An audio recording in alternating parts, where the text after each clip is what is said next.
इस वक्त हमारे साथ एमसीडी के साबिक इंजीनियर फ़िरोज़ मुज़फ़्फ़र साहब मौजूद हैं, जो इलाके की मौजूदा सूरत हाल से बखूबी वाक़फ़ियत रखते हैं। आइए उनसे जानते हैं कि इलाके की मौजूदा सूरत हाल क्या है और इस वक्त चूँकि इलेक्शन का दौर है और ऐसे दौर में यहाँ के इलाके के लोगों के कौन से मुद्दे हैं, उन पर हम तफसील से इनसे जानने की कोशिश करते हैं। जब भी इलेक्शन लड़ता है, लेकिन जिस तरह का हवा बना करके कि बीजेपी आ जाएगी, ये आ जाएगी तो ये हो जाएगा, बीजेपी सेंटर में, बीजेपी यहाँ भी आ जाएगी तो क्या होगा, कोई फ़र्क नहीं पड़ेगा। ओखला के अंदर तो डेवलपमेंट कुछ होना ही नहीं है। ये तो नर्क जैसा एरिया है और इस तरह रहेगा, चाहे आप पार्टी का आ जाए, चाहे कांग्रेस का आ जाए, चाहे बीजेपी का आ जाए। यहाँ डेवलपमेंट की कोई बात ही नहीं करता। यहाँ तो सिर्फ मल्टी स्टोरी बनाने के लिए और लैंड ग्रेबर्स और कब्जा करने के लिए गुंडा बदमाशी, यही यहाँ के मेन मुद्दे हैं। इसी से लोग परेशान हैं। सारी गलियाँ खुदी पड़ी हैं, सारी सीवर उबल रहे हैं। कोई भी, ये मैं चैलेंज के साथ कहता हूँ, मैंने दिल्ली में हर इलाके में नौकरी करी है कि पूरी दिल्ली का सबसे गंदा इलाका है सफाई के मामले में। इतनी गंदगी आपको पूरी दिल्ली में कहीं नहीं मिलेगी। बटला हाउस, हमारी गली से बाहर निकलेंगे आप कब्रिस्तान तक 6-6 इंच धूल है। फुटपाथ बनाए गए हैं, फुटपाथ के ऊपर कब्जे हैं, नाजायज़ दुकानें चल रही हैं, आदमी निकल नहीं सकता। लोकल लीडर्स, एमएलए, काउंसलर्स को इसकी परवाह नहीं है, उनका वोट बैंक नहीं खिसक जाए, उसी उसमें लगे रहते हैं। काम कोई कराते नहीं। यहाँ पर कम्युनिटी सेंटर नहीं बनेगा, कॉलेज नहीं बनेगा, हॉस्पिटल नहीं बनेगा। इनको आपसी मुद्दों में कि बीजेपी आ जाएगी और फलाना हो जाएगा, ढिमाका, इसी में उलझाए रखा जाता है कौन को। क्या यहाँ रेगुलाइजेशन मुमकिन है? क्योंकि आए दिन लोगों को डर सताया रहता है कि मकान टूट जाएगा। सर, शीला दीक्षित के टाइम पे दिल्ली की बहुत सारी अनऑथराइज कॉलोनी को रेगुलाइज कराने की एक स्कीम चली थी और उसी के तहत बहुत सारे मकान यहाँ पे टूटे नहीं हैं कि शीला दीक्षित ने कानून बना दिया था, दिल्ली प्रिवेंशन एक्ट 2014। 2014 से पहले की बनी हुई जो भी मकानात हैं उनके ऊपर एक्शन नहीं लिया जाएगा। लेकिन यहाँ के लोकल नुमाइंदे आम पब्लिक को तो डराते ही थे, झुग्गी झोपड़ी वालों को, अनपढ़ लोगों को। अब उन लोगों ने पढ़े लिखे लोगों को भी डराना शुरू कर दिया है, जिसकी ताज़ा मिसाल ये है कि अभी आपने देखा होगा कि ओखला पंचायत और बनाई गई, जिसमें इग्नू के वाइस चांसलर, इलाके के एडीएम रह चुके हैं, डीएम साहब हजीम अख्तर साहब, और बहुत सारे पढ़े, इरफानुल्लाह खान जैसे लोग थे। एक आदमी एमसीडी की वेबसाइट के ऊपर पूरी दिल्ली की अनऑथराइज कंस्ट्रक्शन की लिस्ट है, पूरी दिल्ली की जो भी अनऑथराइज कंस्ट्रक्शन होती है एमसीडी उसको बुक करती है और वेबसाइट के ऊपर डाल देती है, ताकि आप खरीदने से पहले देख लें। उस लिस्ट को निकाल करके लेकर घुमाता रहा और हर आदमी को बेवकूफ़ बनाता रहा, टूट जाएगी, ये हो जाएगी, वो हो जाएगी। तो नेताओं ने, जिनको आगे आके फ्रंट पे आके, शेख दानिश एरिया काउंसलर हैं, या अमानतुल्लाह तो खैर जेल में थे, या एमपी हैं, या बहुत सारे लीडर हैं, परवेज़ हाशमी साहब हैं, इन लोगों को आगे आकर के इस चीज़ को समझाना चाहिए था। अच्छा खासा पैनिक करके उन्होंने पूरे इलाके के अंदर खलबली मचा दी थी, जो कि बिल्कुल एक तरीके से नाजायज़ चीज़ थी और बिल्कुल ब्लैकमेलिंग वाला सिस्टम था। ब्लैकमेलिंग हो ही रही है यहाँ पर, अनऑथराइज के नाम पर बिल्डर, ब्लैकमेलर और पुलिस और एमसीडी का नेक्सस चल रहा है बहुत बुरी तरीके से। 8-8 मंजिल हाई टेंशन वायर के नीचे बिल्डिंगें बन रही हैं। यहाँ कोई सरकारी अस्पताल नहीं है और इसके अलावा सड़कों की बुरी हालत है। इस पर आपका क्या कहना है? आपसे मैंने अब्दुल हफीज़ साहब ने पहले भी कहा है कि हॉस्पिटल की यहाँ पे सख्त ज़रूरत है कि यहाँ पर बटला हाउस में, जाकिर नगर, जोगा भाई, गड्ढा कॉलोनी में मिडिल क्लास फैमिलीज़ रहती हैं जो होली फैमिली और फोर्टिस हॉस्पिटल को अफोर्ड नहीं कर सकती। यहाँ पे हॉस्पिटल की बहुत सख्त ज़रूरत है और जगह भी बहुत सारी हैं, लेकिन हमारे पॉलिटिशियंस का विज़न ही बहुत छोटा सा है, वो करना ही नहीं चाहते। यहाँ पे जमुना किनारे बहुत अच्छे हॉस्पिटल बन सकता है, लेकिन आप अमानत साहब बनवाएंगे तो जमुना पार सरिता विहार में बनवाएंगे, जहाँ अपोलो ही पास में है। यहाँ पर एक भी स्कूल नहीं बना हमारे एरिया के अंदर। आपको बड़ा अफसोस का मुकाम है कि अब देखिए जोगा भाई का स्कूल झुलेना शिफ्ट हो गया था, कितनी बच्चों को परेशानी हुई। यहाँ से बच्चे और लड़कियाँ हमारी बटला हाउस से झुलेना तक पैदल जाती थी, पैदल आती थी। दुनिया भर के लड़ाई झगड़े छेड़ना और हर हरकत हुई है बच्चों के साथ में, लेकिन लीडरों को ज़रा से भी दर्द नहीं है, क्योंकि उनके बच्चों के साथ या उनके साथ जब बीतती है जब ही लोगों को असर होता है।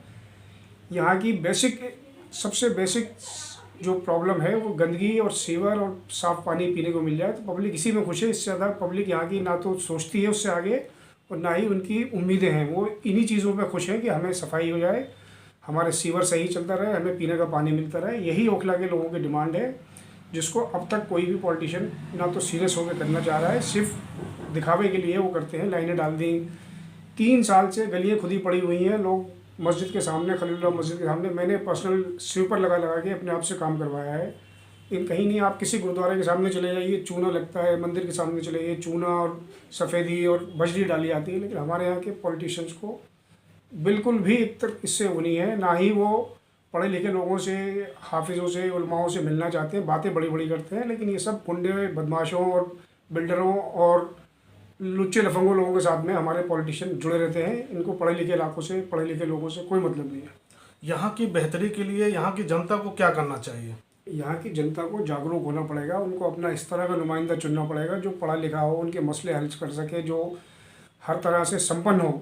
जब आप किसी ऐसे आदमी को विधायक या किसी आदमी को पार्षद या एमपी बना देंगे जिसका कोई अता पता ही नहीं होगा, बैकग्राउंड नहीं होगा, पढ़ी लिखी फैमिली से नहीं होगा, तो वो क्या करेगा? वो आपको ही मालूम है, हमें भी मालूम है। यहाँ पर आज की डेट में अनपढ़ आदमी है वो करोड़पति है, पढ़े लिखे लोग धक्के खा रहे हैं, बेरोजगार घूम रहे हैं, लेकिन अनपढ़ आदमी बिल्डिंग बना करके 10-10 मंजिल, 8-8 मंजिल चीटिंग कर करके, बिल्डर बन करके, एक फ्लैट 5-5 बेच करके बिल्डर बने हुए करोड़पति हैं। लोग उन्हीं की इज्जत कर रहे हैं। मदारिस के उलमा, दानिश्वर और इमाम वगैरह भी उनके आगे पीछे घूम रहे हैं। तो जब पूरा मुआशरा ही हमारा मुस्लिम मुआशरा तबाह और बर्बाद हो गया है, पूरी हिंदुस्तान में ये हालत है। और हिंदुस्तान का दिल जो है वो दिल्ली है, दिल्ली का दिल जामिया नगर है, जो किसी ज़माने में पूरे हिंदुस्तान की पढ़ी लिखी कॉलोनी कहलाती थी। अब सबसे वर्स्ट और सबसे ख़राब और सबसे गंदगी कॉलोनी हो गई है मेरे हिसाब से। मैं यहाँ पर 1976 से रह रहा हूँ, मैंने इतना डाउनफॉल कभी नहीं देखा जितनी गंदगी और वो है। मेरे दोनों साथी हैं, बचपन के दोस्त हैं, दानिश भी और अमानत भी, लेकिन मुझे बड़ा अफसोस होता है कि इन लोगों ने इलाके की क्या हालत बना दी है। यहाँ नशाखोरी आम है और इसके लिए आप किसको जिम्मेदार मानते हैं? नशाखोरी के लिए माँ बाप भी जिम्मेदार हैं, हम सब भी जिम्मेदार हैं कि हम लोग टोकते ही नहीं किसी को, पड़ोसी का ध्यान नहीं रखते, हमारे पड़ोस में कौन रह रहा है, किसी बच्चे को टोकते नहीं। पहले जब हम लोग छोटे छोटे थे तो हर एक आदमी को मालूम था ये फला घर में रहता है, ये उस घर में रहता है, लोग टोकते थे इस टाइम यहाँ कैसे खड़े हो, ये है वो है। अब तो इतनी दुनिया सेल्फिश हो गई कि आपको अपने आप से मतलब है, अपने बीवी बच्चे और पड़ोस में देखते ही नहीं क्या हो रहा है। छोटे छोटे बच्चे नशा कर रहे हैं, माँ बाप पूछते ही नहीं आप कहाँ थे, क्या कर रहे थे, कहाँ से आए हो, पैसे कहाँ से आए, जीन्स कहाँ से आई, मोबाइल कहाँ से। लड़कियाँ जा रही हैं जॉब करने के लिए, 5,000 रुपये की नौकरी कर रही हैं, 25,000 रुपये का मोबाइल हाथ में, माँ खुश हो जाती है, बेटी नौकरी कर रही है। बहुत सारे वजूहत हैं। तो इसके लिए हम सबको जागरूक होना पड़ेगा और एक अभियान चलाना पड़ेगा जिसकी क़यादत हमारे मस्जिदों के इमाम को, हमारे मोहल्ले के बुज़ुर्गों को और हमारे पढ़े लिखे लोगों को करनी होगी। और हमें आगे आना पड़ेगा। अगर हम नेताओं के सहारे रहे तो ये हर गली में, हर मकान में एक नशेड़ी आपको मिलेगा। यहाँ पर नेताओं को और पुलिस को इससे नशेड़ी बनाने से बहुत फ़ायदे होते हैं। कब्रिस्तान के हालात को बेहतर करने के लिए आपने कोशिश भी की थी, क्या आपको लगता है कि कुछ बदलाव हुआ है या अभी करने की ज़रूरत है? नहीं, कुछ भी नहीं हुआ अब्दुल हफीज़ साहब। मैं आपको मेरी बहुत ज़्यादा कोशिश है कि कब्रिस्तान में कुछ हो, क्योंकि अब जो अगली लड़ाई होनी है वो कब्रिस्तान के ही उस पर होनी है, मुद्दे पे। कब्रिस्तान बचे नहीं हैं, कब्रिस्तान फुल हो गए हैं। अमानतुल्लाह ने फुटपाथ बना करके डेयरी के आसपास इतनी जगह छोड़ दी, मकानों को इतनी जगह छोड़ दी कि जो बिल्कुल कब्र मिला के मकान से बनानी चाहिए थी तो उन्होंने 25-25 फुट के रास्ते बना दिए वहाँ पर। अब जो है वो कब्रिस्तान की जगह मिलेगी नहीं। ज़मीन इतनी महंगी हो गई है कि सिर्फ इसी उस पर लड़ाई होगी। जो आसपास के बुलंदशहर, मेरठ, जो सराउंडिंग एरियाज़ के लोग हैं वो तो अपने गांव में ले जाएंगे जनाजे को, लेकिन जो बाहर के लोग हैं उनको बड़ी परेशानी होगी। मोदी साहब और बीजेपी और आरएसएस का मेन मुद्दा ही है कि निगम बहुत घाट लेकर के आओ, नहीं तो अपनी ज़मीन खरीद करके अपने घर में बनाओ जा करके। कब्रिस्तान के बारे में हम सबको इकट्ठा होकर के बहुत सोच समझ के फ़ैसला करना होगा कि हम अपने कब्रिस्तान की ज़मीन किस तरह सरकार से लें, किस तरह से अपने कब्रिस्तान को महफूज रखें, किस तरह से कब्रिस्तान की देखभाल की जाए, और ताकि उसके बढ़ाव करके दोबारा से नए सिरे से इतनी बड़ी आबादी के लिए कब्रिस्तान बिल्कुल ज़ीरो है। जिस तरह से यहाँ पे लगातार आबादी बढ़ रही है और जगह कम हो रही है, किराए के लिए भी लोग परेशान हो रहे हैं, तो ऐसी सूरत हाल में कि यहाँ का मुस्तकबिल क्या देख रहे हैं? मुस्तकबिल तो बहुत ख़तरनाक नज़र आ रहा है कि यहाँ पर 8-8 मंजिल स्टोरी बन रही है, बिल्डर्स बना के भाग जाते हैं। ना पानी, सीवर, सफाई किसी उसकी फ़िक्र नहीं रहती उनको। मज़दूर तबका या पढ़ा लिखा स्टूडेंट वगैरह मकान किराए पर ले लेता है और बहुत परेशान होता है। ना तो उसको लाइट मिलती है, ना सूरज मिलता है। सबसे ज़्यादा ओखला के अंदर विटामिन डी की कमी है लोगों के मकानों में, सूरज की रोशनी नहीं आती है, कपड़े फैलाने की जगह नहीं है, ताज़ी हवा नहीं मिलती उनको। तो इसके लिए हमें बहुत ज़्यादा वो करना पड़ेगा कि एक मल्टी स्टोरी सरकार की तरफ से बनाई जाए, ताकि हॉस्टल बनाए जाएँ बच्चों को, पढ़ाई जामिया के स्टूडेंट्स को या दिल्ली यूनिवर्सिटी के स्टूडेंट्स को कमरे किराए पे दिए जाएँ। और सब मिल करके इसके बारे में संजीदगी से गौर करना पड़ेगा। हम मेरी दिल्ली के चीफ मिनिस्टर से, जो भी हो, बीजेपी का है, चाहे कांग्रेस का है, चाहे आप पार्टी का है, उनसे दरख्वास्त है कि वो दिल्ली के नागरिकों को बेसिक सुविधाएं, कम से कम सीवर, पानी, मकान मुहैया कराएं। बस में फ्री टिकट या पुजारियों को और उनको गुरुद्वारे के मुखी को टिकट तनख्वाह दे करके आपने एक लॉलीपॉप फेंका है। इमामों को भी तनख्वाह नहीं दी जा रही, पिछले 17 महीने से इमामों को तनख्वाह नहीं मिल रही है। और जितनी भी वक्फ बोर्ड में मस्जिद है हमारे दिल्ली के अंदर, सारी मस्जिद रजिस्टर्ड थोड़ी है वक्फ बोर्ड में, सिर्फ 240 मस्जिद हैं रजिस्टर्ड। उनको इमामों को तनख्वाह दे रहे हैं आप, आपने उनके साथ भी वो करा, धोखा किया कि तनख्वाह नहीं दे रहे आप इमामों को, मुअज्जिन, उनको इमाम और मुअज्जिन और गुरुद्वारे के ग्रंथियों को सबको तनख्वाह बराबर से दी जाए, सारी मस्जिद रजिस्टर्ड की जाए, मुसलमानों को अंधेरे में ना रखा जाए। इसके लिए हमारे लोकल और ख़ास करके दिल्ली के मुस्लिम विधायक जिम्मेदार हैं, जिन्होंने इमामों का एक मजाक बना के रख दिया है। इमाम की बहुत बड़ी मर्तबा था, बहुत पहुँच होती थी, इमाम की शीला जी बहुत कदर करती थी, लेकिन अब इमामों के साथ जो किया है केजरीवाल ने, बहुत गलत किया है। हम सब उसकी कड़े अल्फाज में मजम्मत करते हैं। जमुना की जो मौजूदा सड़क है, इसको बनाने का मौजूदा एमएलए ने वादा किया था, लेकिन अभी तक उस पर काम नहीं हुआ। करने में लगी रहती है कि एलजी साहब काम नहीं करने दे रहे, ये करने दे रहे। शीला दीक्षित के टाइम पे भी एलजी यही थे, बीजेपी के। शीला दीक्षित ने काम किया, काम करना चाहें तो सब काम होते हैं, इनके अपने काम हो जाते हैं, तनख्वाह बढ़वा लेते हैं। दिल्ली उर्दू अकेडमी फ्रेम कर दी, उसकी मंजूरी ले ली एलजी से, तो काम करने चाहिए तो हो जाएंगे, वो भी होंगे। दिल्ली सरकार से कोऑर्डिनेशन बना करके एलजी से और होम मिनिस्ट्री में, ministry of road and surface के बात करके आप उसको बनवाएंगे। और उसके लिए आप खाली एमएलए के ऊपर डिपेंड नहीं रहना पड़ेगा, आप जैसे सहाफ़ियों को भी आगे आना पड़ेगा, उसको हाईलाइट करें और सब मिल के अपनी तरफ से कोशिश करें, तो इंशाल्लाह वही बनेगी जो महारानी बाग को टच करेगी और उससे बहुत सहूलत होंगी लोगों को।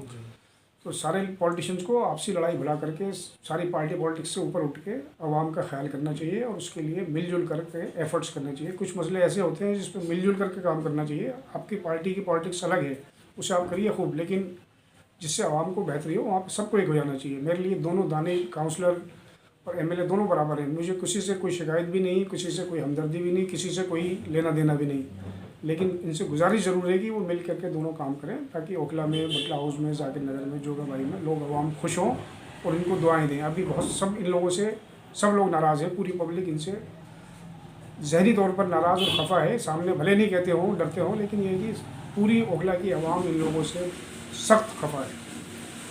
आखिरी सवाल हमारा ये है कि अभी मौजूदा एमएलए ने मस्जिद के अंदर वोट मांगे हैं आम आदमी पार्टी के लिए, उस पर बहुत सारे लोगों ने नाराज़गी भी जाहिर की, इस पर आपका क्या राय है? सर, हुजूर सल्लल्लाहु अलैहि वसल्लम का कहना ये था कि मस्जिद से अंदर बैठ करके बात करिए, आप वहाँ से मशवरे करिए। वो नहीं है कि मस्जिद के अंदर बैठ करके, मस्जिद में हो सकता है वो नमाज़ पढ़ने गए हों, मस्जिद के अंदर 50 लोग होते हैं, वहाँ जा कर के अपनी बात रखें। मस्जिद की तरफ से हम बात रखेंगे तो हमारी बात से हो सकता है इमाम और मुअज्जिन एग्री करेंगे उस बात को, तो वो भी कहेंगे दूसरे लोगों से।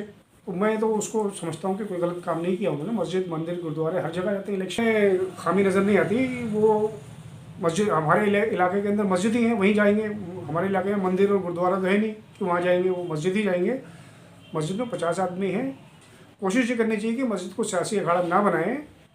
आज वो गए हैं, कल कांग्रेस वाले भी जाएंगे, परसों बीजेपी वाले भी जाएंगे, तो सब इस तरह सियासी अखाड़ा बनने से बचना चाहिए। लेकिन ये है कि इलेक्शन में सब कुछ किया जाता है, उसी के तहत अमातुल्लाह वहाँ गए थे। मुझे उसमें कोई वो भी नहीं है कि मस्जिद में 50 लोग होते हैं, 50 लोगों से इंटरेक्शन होता है, अच्छी बात है,